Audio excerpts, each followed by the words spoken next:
Group के आज के नियम हैं, सही उत्तर के लिए 2 अंक मिलेंगे, गलत उत्तर के लिए 1 अंक कटेगा, -1 होगा। और अगर आप सही भी नहीं देते हो और गलत भी नहीं देते हो तो आपको 0 अंक मिलेगा, पास बोलते हो। ठीक है, 8 अंक से कम अंक आने पर इनाम देरी नहीं होगा। ठीक है, 8 अंक से ऊपर अगर तीनों ही टीम 8 अंक से ऊपर लेके आ रही है तो फर्स्ट, सेकंड और थर्ड इनाम तीनों टीमों को दिया जाएगा। यदि 8 अंक से कम अंक आते हैं तो उस टीम को इनाम नहीं दिया जाएगा, चाहे वो तीनों टीम हो, 1 हो, 2। आज की अपनी क्विज प्रतियोगिता अपन शुरू करते हैं। ग्रुप ए से पहला प्रश्न है हमारा, भारत में सबसे बड़ी तटीय रेखा वाला राज्य कौन सा है? ग्रुप ए आपस में डिस्कस करके बता सकते हैं, 15 सेकंड का टाइम है।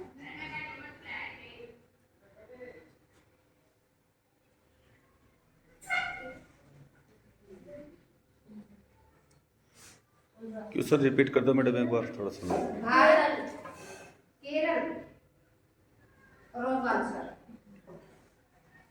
ग्रुप बी के लिए यही प्रश्न है, भारत में सबसे बड़ी तटीय रेखा वाला राज्य कौन सा है? गुजरात। टीम बी के लिए सही आंसर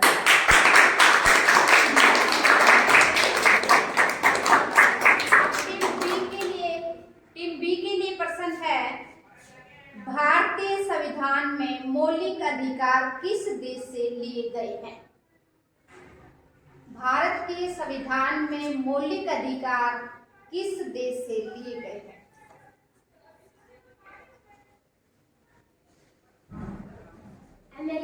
अमेरिका राइट आंसर।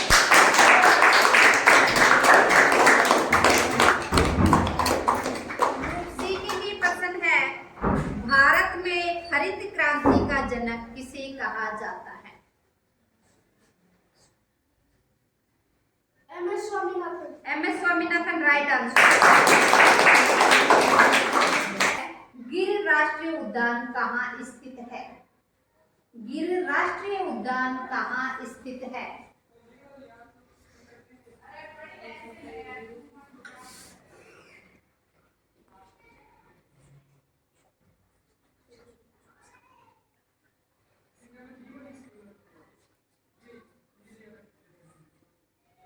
जल्दी करो बेटा, टाइम हो गया है। पास, ग्रुप ए ने पास किया। ग्रुप बी के लिए क्वेश्चन है, Gujarat right answer.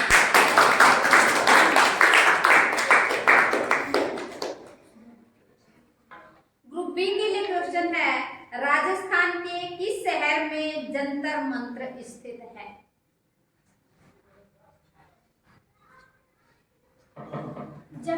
Jaipur right answer.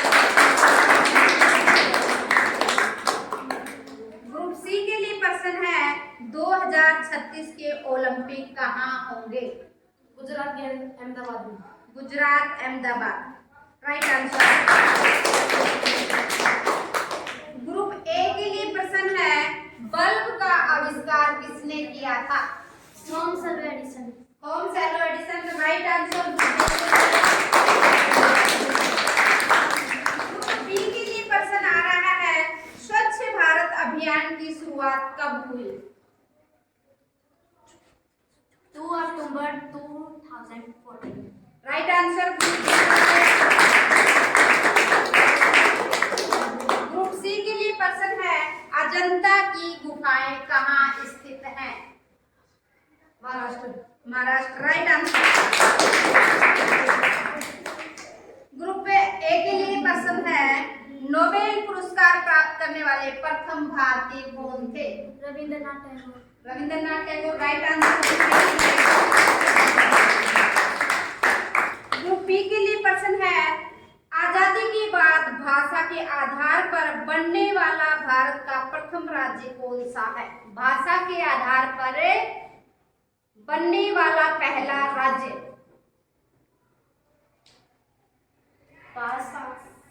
Group C के लिए प्रश्न यही है, भाषा के आधार पर आंध्र प्रदेश राइट आंसर।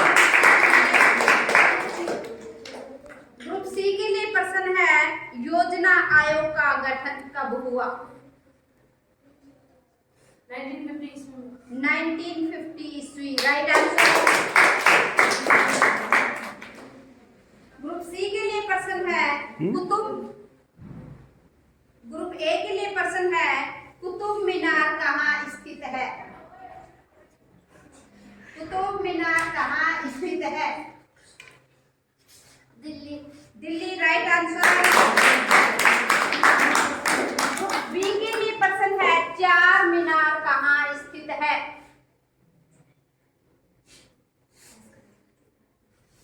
चार मीनार कहाँ स्थित है? Hyderabad. Hyderabad, right answer. Group C के लिए प्रश्न है भारत की राजधानी कहाँ स्थित है? भारत की राजधानी क्या है? हाँ, नई दिल्ली। नई दिल्ली, राइट आंसर।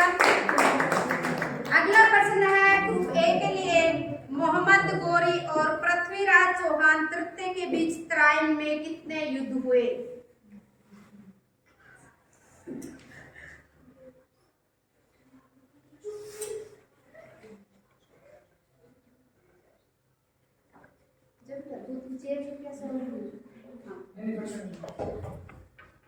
जल्दी बोलो, मोहम्मद गोरी और पृथ्वीराज, दो राइट आंसर। ग्रुप बी के लिए प्रश्न है भारत का राष्ट्रीय वाक्य क्या है?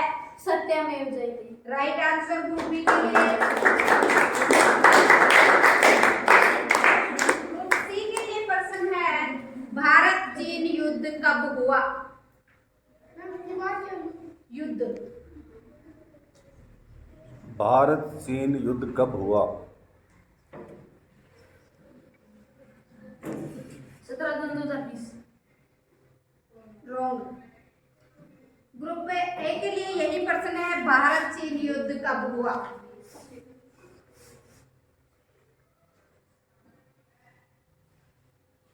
पास। पास है ग्रुप ए के लिए। ग्रुप बी बताएगा इसका आंसर, भारत चीन युद्ध कब हुआ? 2020। 2020 में नहीं हुआ, रॉन्ग आंसर। भारत चीन युद्ध 1962 ईस्वी में हुआ। अगला प्रश्न है ग्रुप ए के लिए कारगिल युद्ध कब हुआ? ग्रुप ए के लिए प्रश्न है कारगिल युद्ध कब हुआ?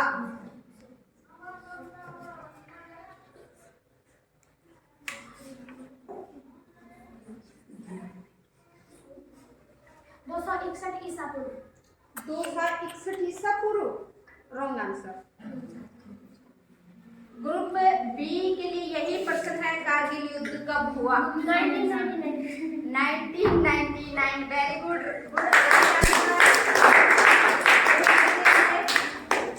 ग्रुप सी के लिए प्रश्न है, ग्रुप बी के लिए प्रश्न है पुलवामा हमला कब हुआ?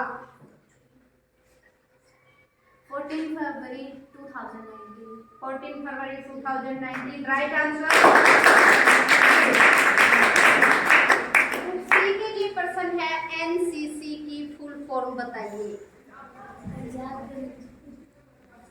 Full form of NCC, national cadet corps. National cadet corps, right answer. Group A के लिए प्रश्न है आईपीएस की फुल फॉर्म बताइए। Indian police service. Indian police service, right answer. Group B के लिए प्रश्न है एफआईआर की फुल फॉर्म बताइए। First investigation report. First investigation report, wrong. Group C के लिए पास है क्वेश्चन, ग्रुप सी आंसर देगा। First information report. First information report, right answer. Group C के लिए प्रश्न है बांग्लादेश की राजधानी क्या है? Dhaka. Dhaka, right answer. Group A के लिए प्रश्न है चीन की राजधानी क्या है? मिचोन। मिचोन, रॉन्ग। ग्रुप बी के लिए क्वेश्चन पास है चीन की राजधानी क्या है?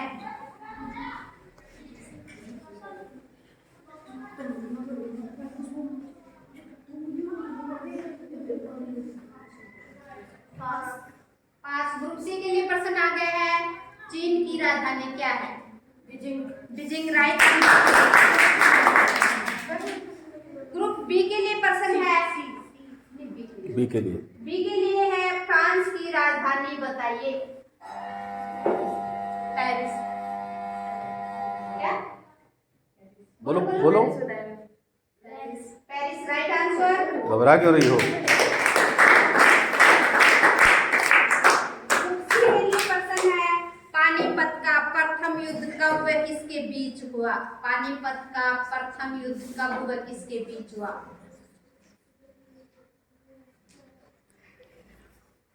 1526 में बाबर और इब्राहिम लोदी के बीच। Right answer. ग्रुप ए के लिए प्रश्न है पानीपत का दूसरा युद्ध कब व किसके बीच हुआ?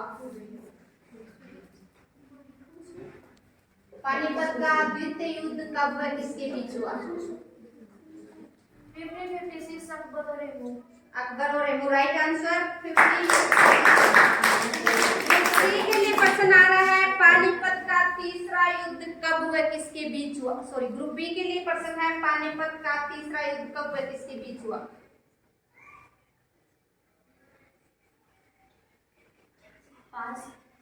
पास। ग्रुप ए सी के लिए आ गया यही प्रश्न, पानीपत का तीसरा युद्ध कब व किसके बीच हुआ? 1761 में अहमद शाह अब्दाली और मराठों के बीच। Right answer. ग्रुप सी के लिए अगला प्रश्न है भारत का बगीचा किसे कहा जाता है? Bengaluru. Bengaluru right answer. A के लिए प्रश्न है भारत का पेरिस किसे कहा जाता है? भारत का पेरिस किस शहर को कहा जाता है?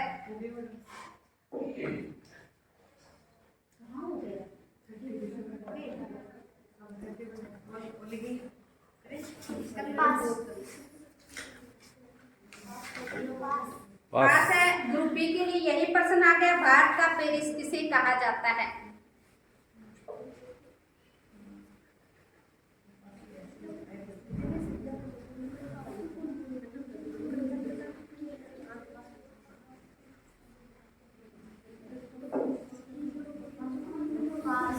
खास है ग्रुप बी के लिए भी।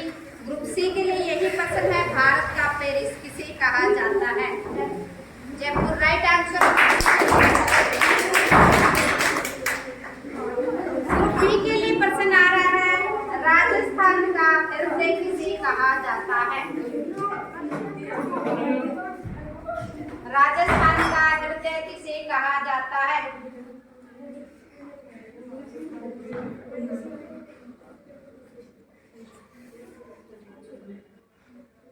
Jodhpur. Jodhpur wrong answer minus. Group C के लिए प्रश्न है राजस्थान का हृदय किसे कहा जाता है? Jaipur right answer. Group A के लिए यही प्रश्न है राजस्थान का हृदय किसे कहा जाता है? क्या? Wrong answer. राजस्थान का हृदय अजमेर को कहा जाता है।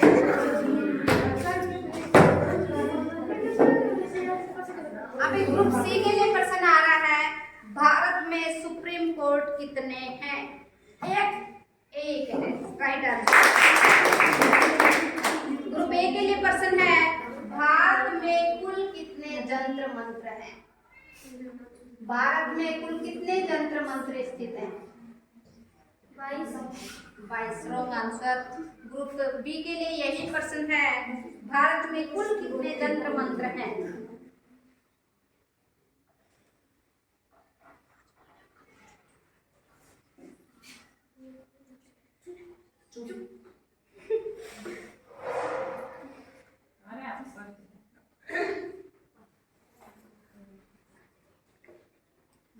Time over. Pass. Group C के लिए 5 राइट आंसर। ग्रुप डी के लिए प्रश्न है भारत में सर्वाधिक जनसंख्या घनत्व वाला केंद्र शासित प्रदेश है? भारत में सर्वाधिक जनसंख्या वाला केंद्र शासित प्रदेश है? उत्तर प्रदेश। केंद्र शासित प्रदेश रॉन्ग आंसर हो गया है। ग्रुप सी के लिए यही प्रश्न है भारत में सर्वाधिक जनसंख्या वाला केंद्र शासित प्रदेश देश है? Delhi. Delhi right answer. Group C के लिए प्रश्न आ रहा है, मुस्लिम लीग की स्थापना कब हुई? 1906 ईस्वी में। 1906 में राइट आंसर। ग्रुप ए के लिए प्रश्न है, भारतीय संविधान में कुल कितनी भाषाएं हैं? 22 राइट आंसर। ग्रुप बी के लिए प्रश्न है, बातें नहीं। ग्रुप बी रेडी रहे, हमारा राष्ट्रीय ध्वज तिरंगा कब अपनाया गया?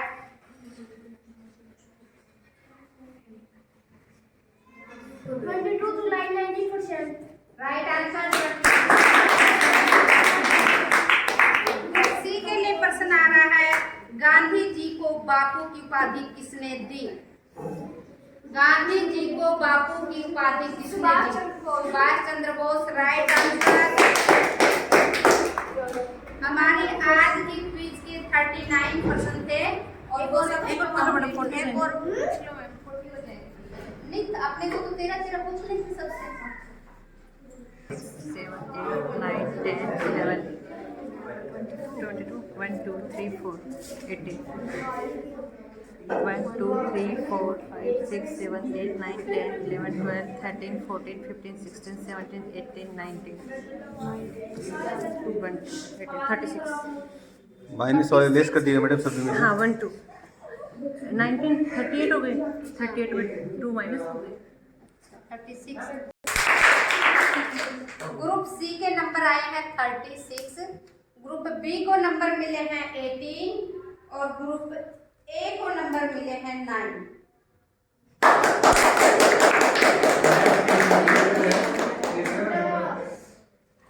तो तुमको बताओ कौन सा ग्रुप फर्स्ट रहा? ग्रुप सी के आए हैं 36 नंबर। ये ग्रुप सी है हमारा। अच्छा, इसके 36 नंबर। इसके 36 नंबर आए हैं। ग्रुप बी को 18 नंबर मिले हैं और ग्रुप ए को 9 नंबर मिले हैं। तो हमारा ग्रुप सी फर्स्ट है, ग्रुप बी सेकंड है और ग्रुप ए जो है वो थर्ड है। ग्रुप फर्स्ट को दो ना। आ जाओ सारे, आ जाओ इधर, आ जाओ आ जाओ बेटा। सारे सामने आ जाओ, सामने आओ, सबकी फोटो साफ आ जाए। एक साथ खड़े हो जाओ सारे। सारे आ जाओ, इधर आओ।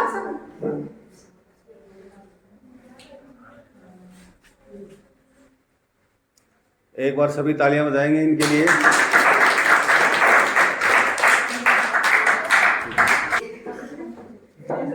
बी ग्रुप अपना सेकंड रहा है। सामने देखो, एक बार जोरदार तालियां इनके लिए भी। और सी ग्रुप ने 40% की। ये जो इनाम है ये हमारे मक्खनलाल जी सर की तरफ से सभी बच्चों को क्विज में भाग लेने के लिए और उनको मोटिवेट करने के लिए दिया जाता है।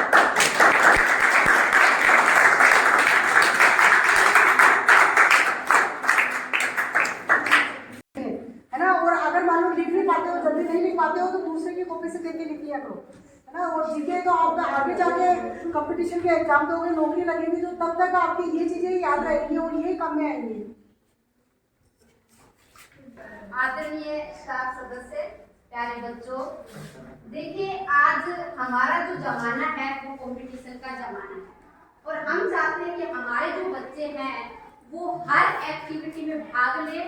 और यही नहीं कि इनाम नहीं मिला तो कोई बड़ी बात नहीं है, लेकिन यहाँ हम जो तैयारी करेंगे अब इस समय में ये आगे जाकर के हमारे हर कंपटीशन टेस्ट को पास करने में बहुत फायदेमंद रहेगी। हमारा दूसरे बच्चों से पॉजिटिव जो प्रतिस्पर्धा है वो इससे बढ़ती है और आगे चल के जो क्वेश्चन होंगे वो इससे भी हार्ड बढ़ जाएंगे। ये क्वेश्चन बिल्कुल आसान प्रश्न है। जैसे जैसे आगे की बड़ी क्लासों में हम जाएंगे हमारा कंपटीशन टफ होता जाएगा। अभी केवल हम अपने विद्यालय के बच्चे हैं हमारे साथ, जब हम कॉलेज में जाएंगे तो हमारे कॉलेज में यानी आसपास के एरिया के बच्चे होंगे, उनके साथ हमारा कंपटीशन होगा। कॉलेज के बाद जब हम यूनिवर्सिटी में जाएंगे तो पूरे यानी राज्य के बच्चे जो हैं वो हमारे साथ कंपटीशन में होंगे। तो हमें उसी हिसाब से मेहनत करनी है कि हमारा जो प्रतिद्वंदी है वो किस हिसाब से मेहनत कर रहा है, हमें उससे आगे निकलना है। वरना तो आज के जमाने में हम पीछे रह जाएंगे।